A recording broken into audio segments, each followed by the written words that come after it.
যিশু য'ত নাই সেইটো মোক নালাগে অকল য'ত যিশু আছে যিটো গানত যিশু আছে সেইটো গানে শুনিম যি ফিল্মত যিশু নাই সেইখন ফিল্মো নাচাওঁ যিটো ছবিত যিশু নাই তাকো মই নাচাওঁ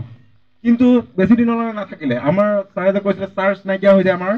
চাৰ্জ আমাৰ নাইকিয়া হৈ গ'ল তেতিয়া আকৌ লাহে লাহে পাপ কৰিব লাগিব মই আৰু এতিয়া মই ইয়াত ফুল চাৰ্জ হৈ গ'লো ছাৰৰ লগত আৰু আপোনালোকক এটা মই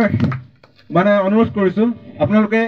চাৰ্জ যদি পাইছে যদি খতম হৈ গৈছে আকৌ চাৰ্জ ল'ব লাগে যদি চাৰ্জিং কৰি নাথাকে আকৌ পাপত ডুবি যাব মই ডুবিছোঁ আৰু বিশেষকৈ ঈশ্বৰৰ দাসবিলাকৰ লগৰ পৰা আৰু ইয়াতে আহি পেলাই প্ৰথমতে মই ভাবিছিলোঁ একো ভাল লগা নাই কিবা লগা নাই কোনো ধৰণৰ চাৰ্জ হোৱা নাই কিন্তু লাষ্ট টাইমত এনেকুৱা লাগিলে মানে ক'তো যেন এনেকুৱা পোৱা নাই মই ক'ত আছোঁ মই ফিল্ম চাই আছোঁ নে ইউটিউব চাই আছোঁ এনেকুৱা লাগিছে মানুহবিলাক সুস্থ হৈ গৈছে মই ভাবিছোঁ ইউটিউবত আছোঁ নেকি মই সদায় ইউটিউবত চাই থাকোঁ মানুহ সুস্থ হয় মানুহ লেঙেৰা খোজকাঢ়ে মই কেতিয়া চাম জীৱনত মই ইমান মানে প্ৰাৰ্থনা কৰোঁ আৰু এবাৰ এনেকুৱা ক্ৰুচেডতো হৈছিলে চবকে চকু মেলি প্ৰাৰ্থনা কৰিবলৈ ক'লে মানুহ বোলে সুস্থ হৈ গ'ল মই দেখিবলৈ নাপালোঁ কিন্তু ইয়াত আৰু চকু মেলি থকা অৱস্থাত মানুহ সুস্থ হৈছে